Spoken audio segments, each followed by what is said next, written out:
Good. Okay, my topic was how to be a better group member. We've all been a part of group projects at some point in our life.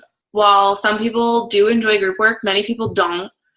This could be because of many reasons, but chances are it boils down to the fact that individuals working in a group aren't doing their best to be a good group member and to work with the other members, which can be super frustrating for everybody involved. But luckily, there are many ways to fix the issues of working in a group. So my first point is to be there mentally, be attentive and be a part of the group.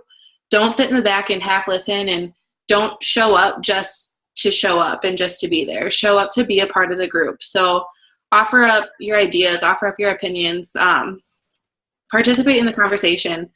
Don't expect somebody else to lead the group and to carry it all the way because it's not fair. Second, get off your cell phone. If you're on your phone, computer, iPad, or iPod, whatever you're on, you're not fully focused on the conversation and you're not really hearing what's going on around you. You need to get rid of the distractions. Granted, technology is a big part of our lives, but, if you're sitting there on your phone, that's what you're focused on. You're not focused on what's going on around you. So just get rid of the distractions. Be focused on the goal of the group. Don't go to a group meeting thinking about what you have to do later that night or tomorrow or next week. You really need to be focused on the here and the now and what you're doing with your group. You just can't be sidetracked like that. You need to recognize that what you're trying to create with your group is important and it needs to be a priority. So again, just focus on that. Don't focus on, what you have to do later because we all have stuff going on. So you just need to be focused on what you guys are trying to accomplish. And then another thing is don't procrastinate with your group. Get your stuff done early so you can fluff it up and add changes. Some people say they work better under pressure, but when you're working with a big group, not everybody works like that, and that does stress some people out. So just get your stuff done early. My second point is share positive energy and have a good attitude. Compliment people on their work or what you think they're doing well. So this could be telling your group leader that you think they're doing a good job leading the group and keeping the group focused on what needs to get done. This could also mean telling someone that you think their idea is really thinking outside the box and it's a good approach to the project you're doing. So just be very friendly towards your group members. Encourage your teammates to go above and beyond, but do this in a kind way. Encourage your teammates to do their absolute best work, but understand that everyone has different abilities. One person's best work might not be as good as another's best work. So just offer up ideas on how to enhance their work, but again, do this in a kind way. Motivate your group to create something awesome. Remind each other of the goal often and say you're excited about the group's progress and you can't wait to see the end product. This makes everyone really excited about what you guys are trying to accomplish. Be supportive if a teammate is having trouble and work with them to solve a problem. Don't just leave it up to them. Don't say, it's your problem, it's not mine, because you are in a group, so it is your problem. You guys should be bouncing ideas off one another until a solution is made. Be considerate of other people. Listen to their ideas and their opinions and provide positive feedback. If you disagree with them, let them know in a kind and understanding way. Basically, just talk to and treat others how you want to be talked to and treated yourself. So don't talk to them like you're better than them. Just be very positive and very friendly. And be excited about the group work and the group goal. If someone's always being negative about meeting with the group or the project the group is trying to complete, this attitude will rub off on the people you're working with, and it'll just have a negative effect all around. My third point is build relationships with the people in your group. So get to know your group members. Get to know them as a person, be friends with them. This makes doing a group project a much more pleasant experience because it makes it more personal. So I don't know, it's easier to talk to your friends than it is to talk to a stranger. At least it is for me. So get to know them. And at the same time, it's easier to share your opinions and your ideas if you feel comfortable with the other person. So just building relationships can be a really positive thing for the whole group. Fourth, put the team first. There's no I in team. You're in a group. You're working with other people. A group project isn't about making yourself look good. It's about making all of you look good by creating something awesome. So don't try and carry more of the workload, and don't try to brag about what you've done compared to what someone else in your group has done, because at the end of the day, it's all of your work. And it's not fair for one group member to expect that others to carry more of the workload. So you really do need to share the workload. My fifth point is communication is key. This was kind of brought up already, but when you're in a group, you need to have excellent communication. So this means speaking kindly, being respectful, and asking questions. Remind each other if there are group meetings coming up or if something needs to be done by a certain date. Make sure everyone in the group is aware of what needs to be done and when it needs to be done. This also means you need to fully listen to one another. Your group members deserve your undivided attention. Listen to what someone is saying and ask questions if you don't fully understand what they're trying to say. Hopefully by following some of these tips, group projects won't be such a hassle or problem. If everyone is working together and making a conscious effort to help one another, it should go more smoothly. So that's it.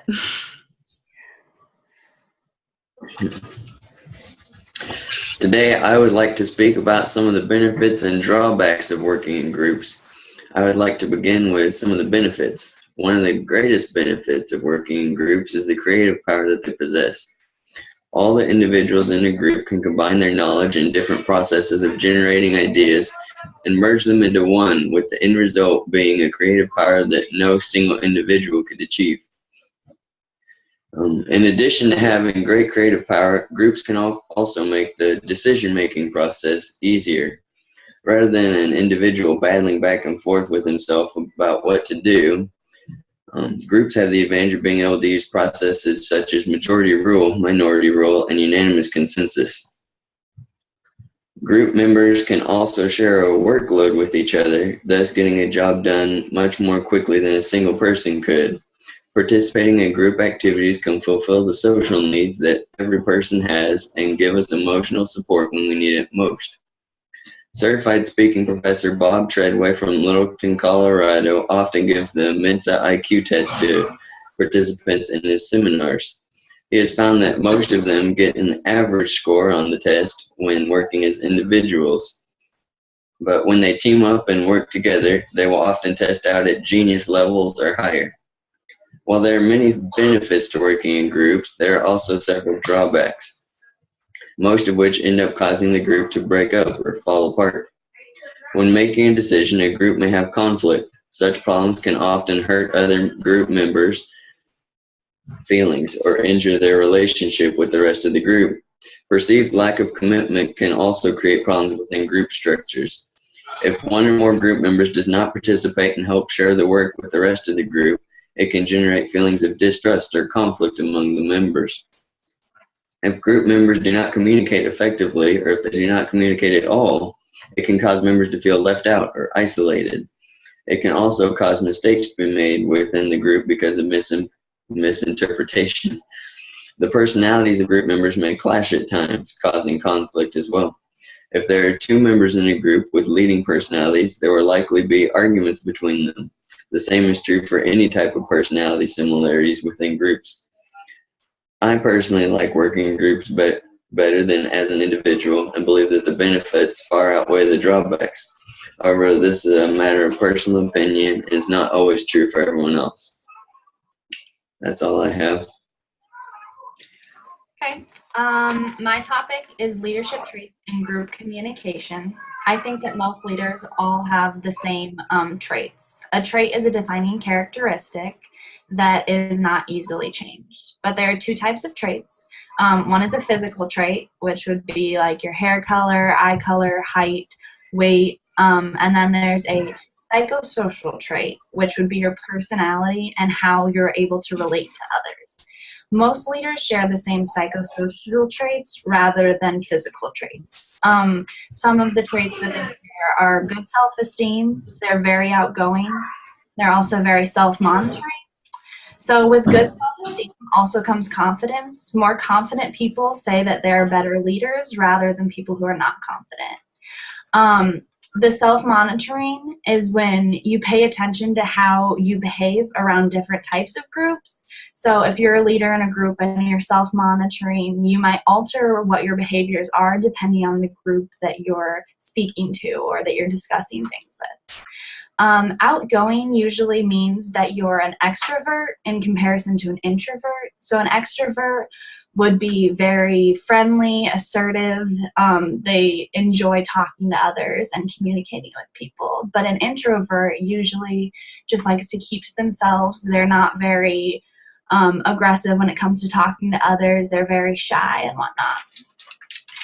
Some more obvious leadership traits I found on the military strategic leadership studies. These would be enthusiasm, social boldness, dominance, maturity, and team orientation. So just because you don't contain all of these traits doesn't make you a good leader or a bad leader. Everyone exceeds in different parts. So say you had a leader and they were very resourceful and they were very good at problem solving, but then you had another leader who was very open-minded and a good communicator. Both of these leaders could find a solution to a problem because of their different traits. So no matter if your leader has these traits or not, really the only way to tell if your leader is successful with group communication is to be in their group and judge for yourself. That was mine. I had managing group conflict. Managing group conflict will be key when succeeding in a work, school, or even a home environment. Problems arise when individuals are interdependent, meaning that they rely on each other until a task is done. Solving and managing a conflict can be done through communication and collaboration, accommodation, compromise, avoiding, and competing. As a group coordinator, I learned that accommodating to others is most important when you want to get things accomplished. It focuses more on what pleases others rather than what works best for you. In other words, selflessness. And this plays a huge role when working with others. For example, during this project, everyone had to find a time to meet, and I had to adjust and adapt to everyone so we could find a time that worked. Plus, as a leader, that was my main part of my job, which was to accommodate to others.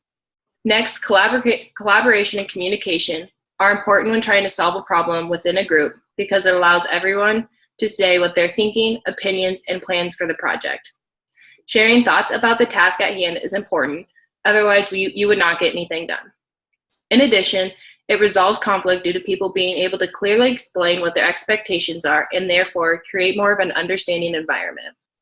Moreover, compromise will be of high priority when managing group conflict. This means members of a group will have to give up something in order to reach a solution.